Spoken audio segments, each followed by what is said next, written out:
Hi everyone, this is the writer from Adventure and Wonder, and today I thought I would give you guys a homeschool room tour. The thing about this room that I'm in is that I'm actually in our dining room. It's all about using the space you actually have, so let's get started.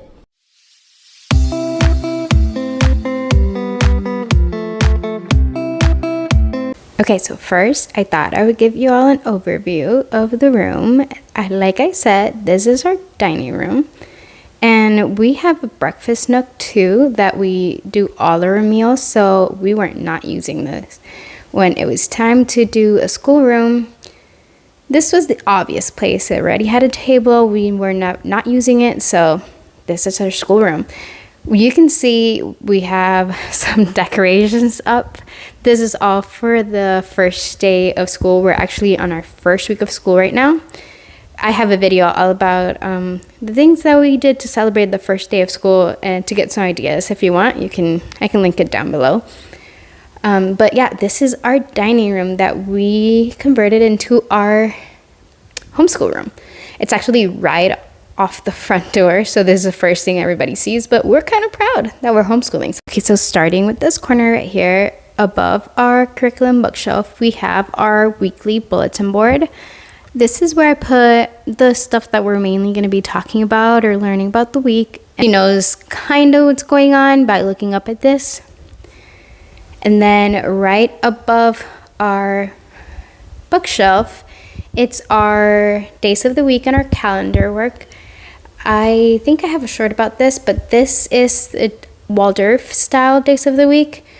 It rotates and every day has a different little peg figure, and the one that's up in the little center, it's the day, and it's easier for little kids to remember the color of the day than it is to remember the name of the day, because they all kind of sound the same.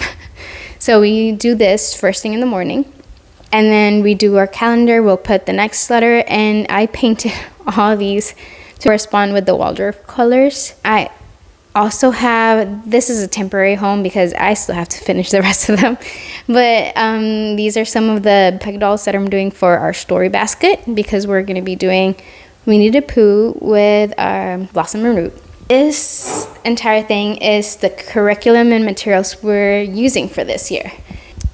This first cubby right here, it's Blossom and Root.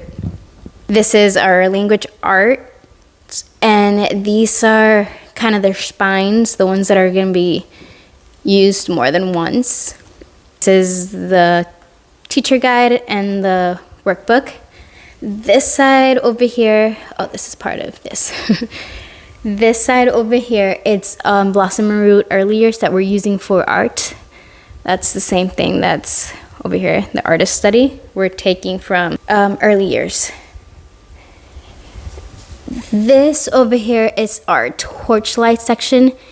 The printed curriculum I haven't gotten yet. I was going to print it myself, but my printer was not cooperating, the colored one, so I sent it out to print. I haven't gotten it yet, but this side is all the spines for torchlight, and this are just the books that were not available in my library, so I had to get them.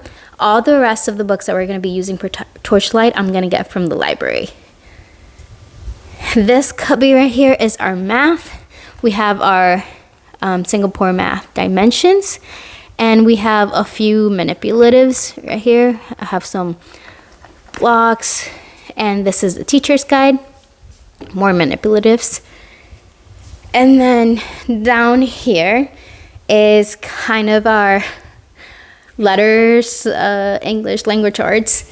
So this is our all about reading, our handwriting without tears, except for the code, our explode the code, doodling dragons.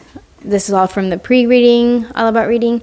These are some extra books of the alphabet that I have.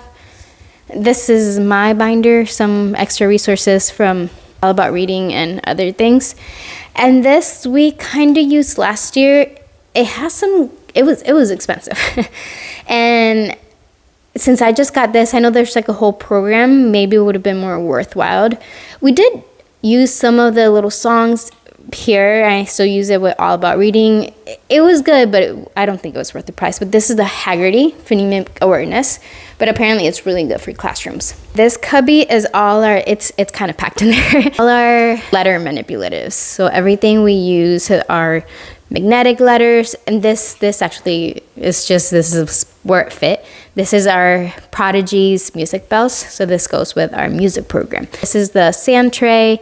These are little tiny manipulatives. I think I have a video somewhere about this, but our letter manipulatives, more letter manipulatives. These are all the manipulatives that come with the big kit for handwriting without tears with my first school book. And then here it's kind of like a little extra stuff, mainly nature. So these are some of our like nature books that we're going to be taking in our nature walks, some field guides. This is a program. I actually have to print our nature curriculum, but it's a new program. We live in Florida, so it's kind of hard to get like a nature study that would work in Florida. But they just released that one, and it's amazing. So this is like a preview of it, but I can link down below the one that we're using. It's amazing. It has like for different age levels. It's amazing. I can link it down below. We're going to be using it. These down here, these down here are microscopes, and this is a magnifying glass and our watercolor paper. And these are just some extra books, Me on the Map, the life cycles, and the life cycle manipulatives. This middle cubby over here, it's all Spanish. So this is the Aventuras del Abecedario by, she was 7 and all, and she changed the name, Nerdy Homeschool or something like that. But this is her curriculum, and I'm using it as a base, but I'm adding a whole bunch of stuff. I'm adding some Nitz Ortega books, some just Spanish books. So yeah, this is all our Spanish section. And these are just some books my daughter decided to put here that are extra, and this is her thing. So now when we get up from this little wall space, this topped the course for the back to school decorations. This I made in Canva just to fill out the space, because I had this first and that was like bothering me. But I made this in Canva. I thought it was super cute. Homeschool. Education is not the filling of a bucket, but the lighting of a fire. Beautiful. I loved it. Our whiteboard. And then this is the alphabet that we're doing with All About Reading.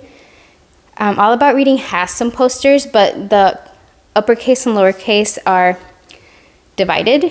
And I'm doing both together, so I found this one that has both of them together, and that's what we do every morning. We sing the ABCs with this poster. And then this I made, this is our Spanish, the vowels. I was trying forever to find something like this, but I couldn't find it. So I just made it myself. It's the vowels, the actual vowels, and the form of the mouth. And I have some pieces of like things that start with those letters that we just go over and put it over here.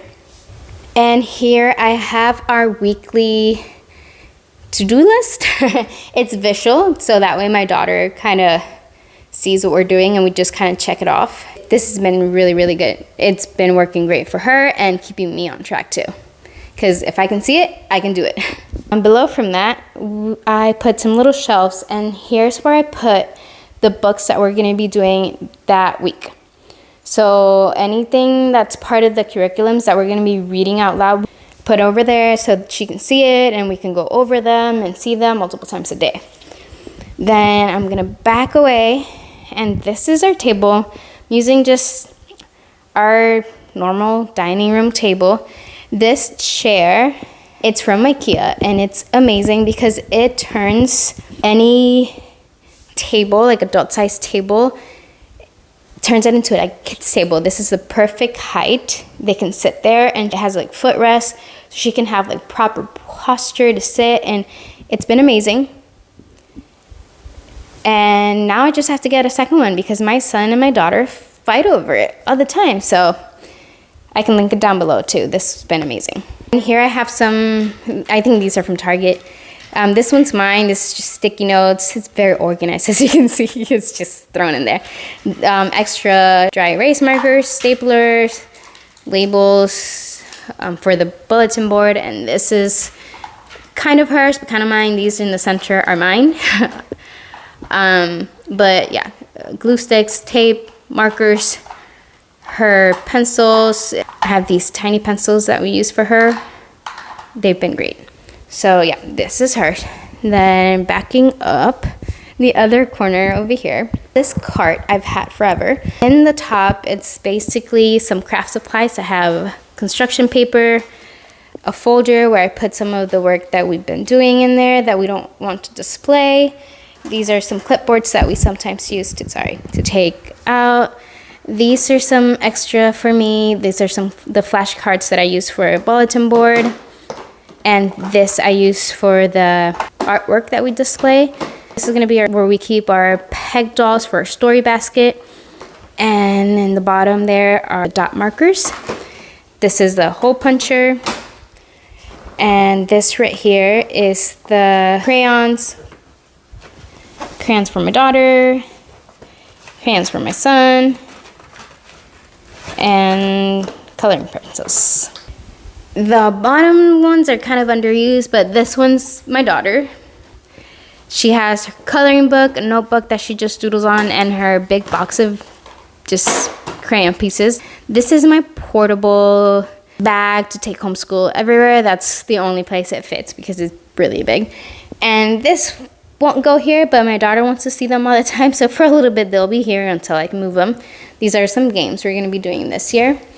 Off this card over here, I have, this is a bag that I take for our co-op. So all the things that I need to take, like as a teacher. And this is our library bag. Above here, I just have some things that we did over the summer. We did core knowledge, the pre-K. And then here, I just put a piece of wood. And I put some hooks in them and yarn.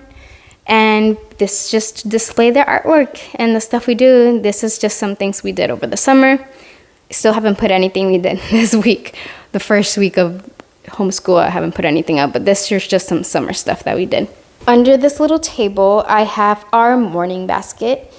And instead of taking this whole thing, we end up just taking whatever we're using that day up to our breakfast table. And we do that. This is, right now, has a lot of our nature stuff. But this is going to be our story basket. Whenever we have a story that we're going to do the story basket, I'll put the peg dolls and whatever little story elements and put them in here, and we can use this. And this is just my corner. Use it in my planner, some books that I'm reading. This book is amazing. And then here, I think this is the last thing. This is our library basket. Everything that we get from the library that's for the kids, I put right here so we can see it. They can pick from it. We can read it. Yeah. This, just have it on display. If we can see it, we'll read it. If it stays in a bookshelf, we won't read it.